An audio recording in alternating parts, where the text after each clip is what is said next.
Assalamualaikum teman-teman, kami dari kelompok 3 yang beranggotakan Indah Deni Pratiwi, Mary Armila, Nur Aisyah, Nur Hidayatun Nisa, Putri Zulnandita, Rabiatul Adawiyah, Selvi Lestari, dan Selvi Widiawati dari Sekolah Tinggi Ilmu Farmasi Riau dengan mata kuliah Praktikum Pemasaran Farmasi dan dengan dosen pengampu Bapak Dr. Andus Apoteker Rahmanuddin MBA. Nah, di sini kami akan menjelaskan hasil diskusi dari kelompok kami.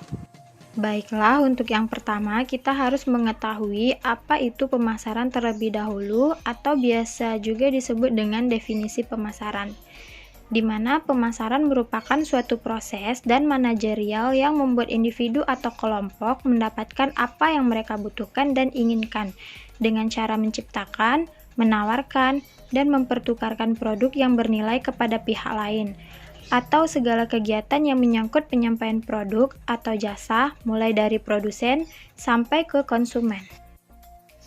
Kemudian ada pula definisi pemasaran menurut para ahli. Di sini terdapat 4 definisi pemasaran menurut para ahli. Yang pertama itu menurut Philip Kotler, di mana pemasaran adalah kegiatan manusia yang diarahkan untuk memenuhi kebutuhan dan keinginan melalui proses pertukaran. Lalu menurut Philip Kotler dan Armstrong, didefinisikan pemasaran adalah sebagai suatu proses sosial dan manajerial yang membuat individu dan kelompok memperoleh apa yang mereka butuhkan dan mereka inginkan lewat penciptaan dan pertukaran timbal balik produk dan nilai dengan orang lain. Selanjutnya ada menurut William Stanton, di mana pemasaran adalah sistem keseluruhan dari kegiatan usaha yang ditujukan untuk merencanakan, menentukan harga, mempromosikan, dan mendistribusikan barang dan jasa yang dapat memuaskan kebutuhan maupun pembeli potensial. Dan yang terakhir itu ada menurut American Marketing Association atau bisa juga disingkat dengan AMA. Di sini didefinisikan pemasaran adalah suatu fungsi organisasi dan seperangkat proses untuk menciptakan, mengkomunikasikan, dan menyampaikan nilai kepada pelanggan, mengelola hubungan dengan pelanggan dengan cara-cara menguntungkan organisasi dan para pemangku kepentingan. Konsep pemasaran. Konsep pemasaran merupakan hal yang perlu dilakukan terlebih dahulu sebelum melakukan kegiatan pemasaran lainnya, di mana perusahaan melakukan perencanaan serta memikirkan konsep-konsep apa yang harus dilakukan bagi perusahaannya tersebut, sehingga tercipta kepuasan pelanggan yang diinginkan oleh perusahaan. Konsep pemasaran merupakan kunci utama dalam mencapai sasaran dan tujuan organisasi, yaitu dengan penentuan kebutuhan dan keinginan pasar sasaran, serta memberikan kepuasan yang diinginkan secara lebih efektif dan efisien dibandingkan para pesaing. Jadi di sini, kebutuhan pasarlah yang paling diutamakan, bukan kebutuhan atau kepentingan penjual. Di sini harus dipikirkan bagaimana menciptakan hubungan yang saling menguntungkan antara produsen dan konsumen. Konsep dasar pemasaran. Ada 5 konsep pemasaran yang mendasari cara perusahaan melakukan kegiatan pemasarannya. Di antaranya yaitu yang pertama, konsep produksi, yang kedua konsep produk, yang ketiga konsep penjualan, yang keempat konsep pemasaran, dan yang kelima konsep pemasaran berwawasan bermasyarakat. Nah, yang pertama konsep produksi. Konsep ini berpendapat bahwa konsumen akan memilih produk yang mudah didapat dan murah harganya, sehingga fokus utamanya adalah meningkatkan efisiensi produksi dan memperluas cakupan distribusi. Yang kedua, konsep produk. Konsep ini berpendapat bahwa konsumen akan memilih produk yang menawarkan mutu, kinerja terbaik, dan hal-hal inovatif lainnya, sehingga fokus utamanya adalah membuat produk yang lebih baik dan berusaha terus-menerus untuk menyempurnakannya. Dan yang ketiga, konsep penjualan. Konsep ini berpendapat bahwa kalau konsumen dibiarkan saja, maka konsumen tidak akan membeli produk perusahaan dalam jumlah cukup. Oleh karena itu, perusahaan harus melakukan usaha penjualan dan promosi yang agresif. Yang keempat, konsep pemasaran. Konsep ini berpendapat bahwa kunci untuk mencapai tujuan organisasi terdiri dari penentuan kebutuhan dan keinginan pasar sasaran, serta memberikan kepuasan yang diinginkan secara lebih efektif dan efisien daripada persaingannya. Konsep ini didasarkan pada 4 sendi utama, yaitu pasar sasaran, kebutuhan pelanggan, pemasaran yang terkoordinasi, serta keuntungan. Yang kelima, konsep pemasaran berwawasan bermasyarakat. Konsep ini berpendapat bahwa tugas perusahaan adalah menentukan kebutuhan dan keinginan serta kepentingan pasar sasaran dan memenuhinya dengan lebih efektif dan efisiensi daripada saingannya dengan cara mempertahankan atau meningkatkan kesejahteraan konsumen dan masyarakat. Kemudian kita masuk ke contoh masing-masing perusahaan yang menggunakan konsep pemasaran. Yang pertama ada konsep produksi. Konsumen lebih suka produk yang mudah didapat dan murah. Contoh produk atau perusahaannya ada produk Cina, misalnya Nexian. Kita dapat menikmati handphone dengan teknologi dan model up to date dengan harga yang jauh lebih murah, serta produk Nexian begitu mudah didapatkan di counter-counter. Kemudian yang kedua ada konsep produk. Konsumen lebih suka produk dengan penawaran terhadap kualitas, performa atau fitur inovasi yang tinggi. Dalam penciptaan produk ini memerlukan biaya riset yang tinggi. Contoh produk atau perusahaannya yaitu ada Sinik atau teknologi. Ngobrol dengan kendaraan. Dalam teknologi ini akan menjawab pertanyaan seperti di mana pom terdekat. Teknologi ini akan dipasang pada mobil Ford. Mobil Ford mengatakan bahwa teknologi tersebut dapat mengenali 10.000 perintah dalam 19 bahasa. Fungsinya untuk mengendalikan audio, telepon, dan sistem GPS, serta memberikan informasi tentang keadaan di sekitar. Yang ketiga ada konsep penjualan. Konsumen akan membeli produk hanya jika perusahaan secara agresif mempromosikan atau menjual produk tersebut. Contoh produk atau perusahaannya, iklan rokok, sebut saja Class Mile, dengan slogan Talk Less Do More. Menggambarkan ketika mengkonsumsi rokok, kita akan sedikit bicara dan banyak bekerja dan akan keluar dari masalah. Yang keempat, konsep pemasaran. Fokus terhadap pemenuhan kebutuhan atau keinginan target pasar dan pengiriman yang lebih baik dari pesaing. Contoh produk atau perusahaannya, perusahaan Dell Computer.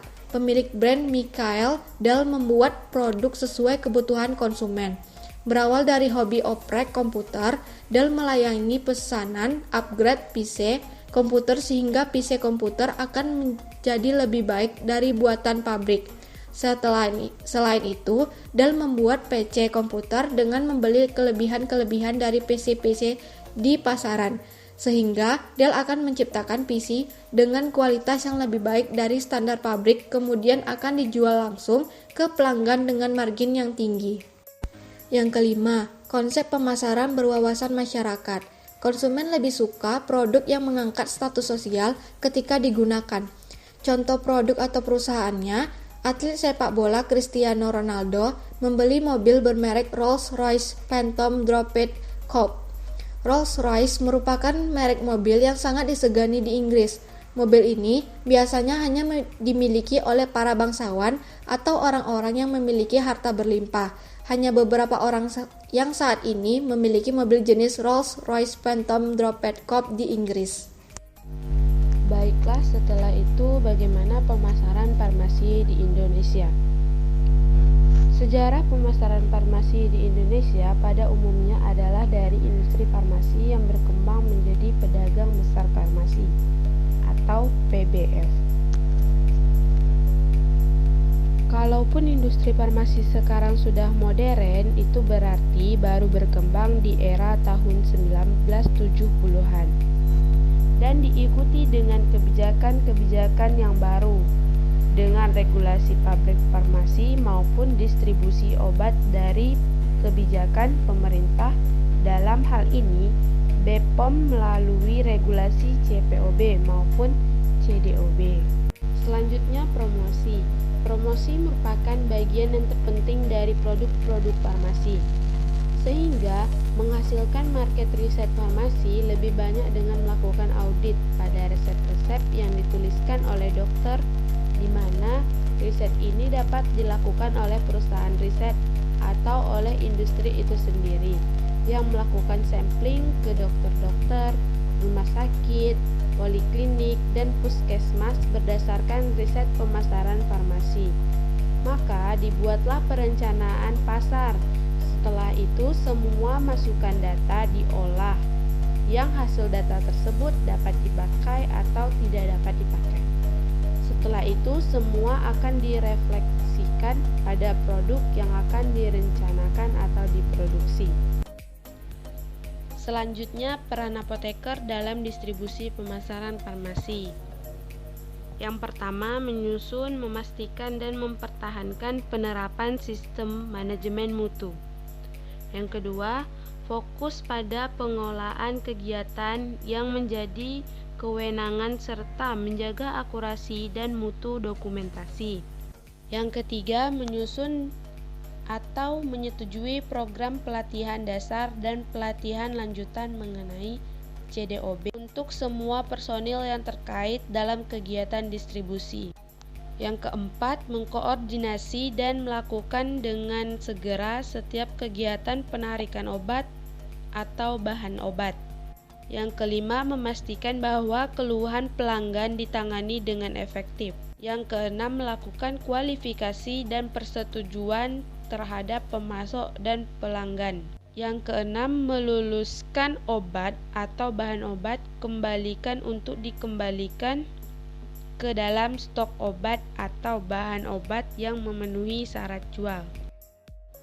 Yang kedelapan, turut serta dalam pembuatan perjanjian antara pemberi kontrak dan penerima kontrak yang menjelaskan mengenai tanggung jawab masing-masing pihak yang berkaitan dengan distribusi atau transportasi obat atau bahan obat.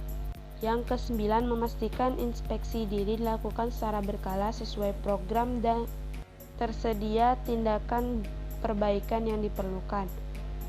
Yang kesepuluh, mendelegasikan tugasnya kepada apoteker atau tenaga teknis kefarmasian yang telah mendapatkan persetujuan dari instansi berwenang ketika sedang tidak berada di tempat dalam jangka waktu tertentu dan tidak menyimpan dokumen yang terkait dengan setiap pendelegasian yang dilakukan.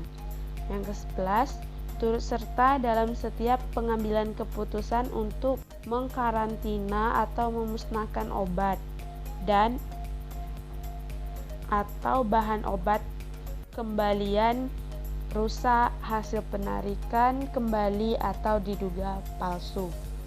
Yang terakhir, memastikan pemenuhan persyaratan lain yang diwajibkan untuk obat dan atau bahan obat tertentu sesuai peraturan perundang-undangan. Sekian dari kelompok kami, terima kasih.